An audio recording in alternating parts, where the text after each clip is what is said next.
एकमान पद्धत गुणाकार भागाकार। आता एका वस्तूच्या किमतीवरून अनेक वस्तूंची किंमत काढताना गुणाकार करतात व अनेक वस्तूंच्या किमतीवरून एका वस्तूची किंमत काढताना भागाकार करतात। याला एकमान पद्धत असं म्हणतात।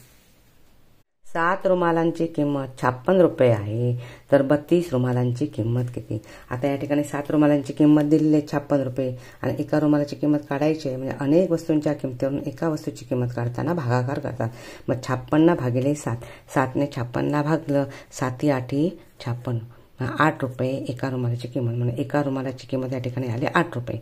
मग एका रुमालाची किंमत जर 8 रुपये आहे तर आपल्याला काढायची आहे 32 रुमालांची।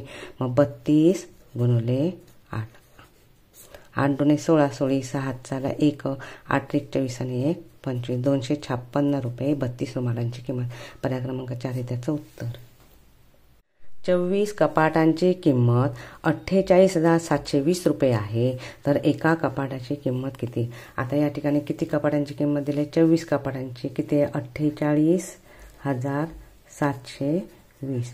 मग अनेक वस्तूंची किंमत दिली आहे, 24 कपाटांची किंमत दिली आहे, एका वस्तूची काढायची आहे म्हणजे भागाकार करायचा आहे, भागिले 24।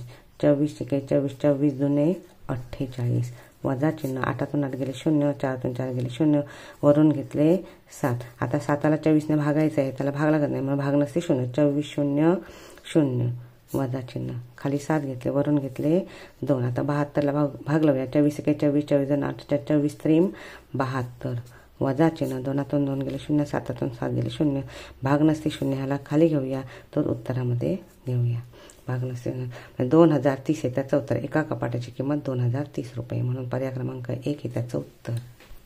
4 पेनांची किंमत 32 रुपये असल्यास 20 पेनांची किंमत किती? आता या ठिकाणी 4 पेनांची किंमत दिलेली आहे, मग 4 पेनांच्या किमतीवरून आपल्याला एका पेनाची किंमत काढायची आहे, म्हणजे अनेक वस्तूंच्या किमतीवरून एका वस्तूची किंमत काढताना भागाकार करतात। मग आपण या ठिकाणी डायरेक्ट करूया, 32 भागिले 4, 4 8 32।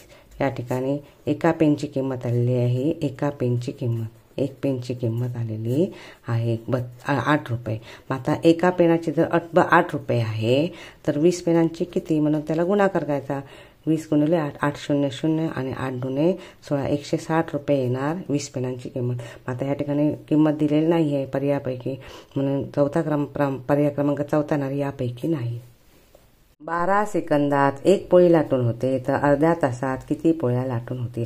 आता या ठिकाणी 12 सेकंदात 1 पोळी दिलेली आहे, मग आता अर्ध्या तासाच्या काढायचं पण आपण पहिल्यांदा 60 सेकंदाच्या पोळ्या काढूया, 60 सेकंदाचं 1 मिनिट, म्हणून 60 भागिले 12, 12ने 60ला भागला, 12 5 60, म्हणजे एका मिनिटामध्ये 5 पोळ्या लाटून होतील। मग आता 60 सेकंदाचं 1 मिनिट, मग अर्ध्या तासाचे मिनिटं किती आहेत? 30 आहेत। मग एका मिनिटामध्ये जर 5 पोळ्या लाटून होतात तर 30 मिनिटामध्ये म्हणजे अर्ध्या तासामध्ये किती पोळ्या लाटून होतील? मग 5 गुणिले 30, 5ने 0ला गुणलं 5 0 0, 5ने 3ला गुणलं 5 3 15, 150 पोळ्या लाटून होतील। अर्ध्या तासामध्ये 150 पोळ्या लाटून होतील, पर्याय क्रमांक 2 हे त्याचं उत्तर।